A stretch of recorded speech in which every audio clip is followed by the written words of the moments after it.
Сегодня на втором заседании комиссии по подготовке и проведению Всероссийской сельскохозяйственной переписи 2016 года на территории республики обсудили итоги проведенной работы в рамках подготовки к столь масштабному мероприятию. Какой ведут работу грядущей переписи в материале Юлии Михайловой. Сельхозперепись проводится раз в 10 лет. В стране это будет вторая перепись. От ее результатов будет зависеть состояние аграрного сектора экономики на ближайшие годы всей страны. Сколько денег и сколько средств необходимо будет вливать в эту сферу, чтобы на столе у каждого из нас были свои отечественные – мясо, рыба, овощи. Для этого необходимо уточнить, сколько у нас пашен, птицы, крупного рогатого скота, имеем ли свои огороды. В эти дни в городах и поселках городского типа в Якутии завершится уточнение списков объектов переписи. Такое уточнение хозяйств и подворий в городской местности происходит перед каждой переписью. Списки объектов сельхозпереписи – это основной источник нашей информации. Это гарантия того, что мы сможем в полном объеме охватить, никого не забыть, никого не пропустить, всех сельхозпроизводителей. Это основная работа, она сейчас идет.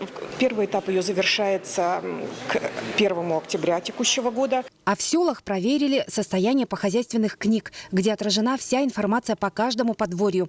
Имеется ли домашняя скотина, птица, сколько гектаров пашен, сенокосных угодий у каждого селянина.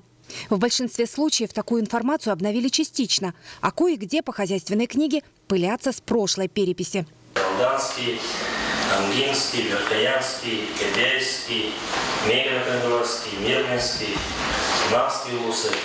Значит, вам необходимо, это ведение похозяйственных книг, это не ваше полномочия, но на совете глав муниципального образования поселения этот вопрос обязательно надо обсудить.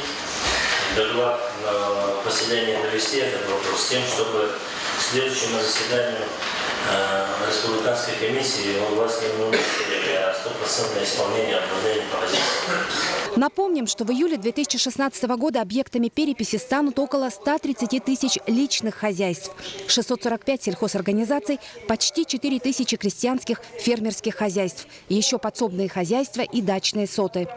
Результатом переписи станут программы развития села на перспективу. А какой она будет, зависит от каждого, кто трудится на земле. Насколько честными и достоверными будут ответы селян. Юлия Михайлова, Василий Соловьев, НВК «Саха».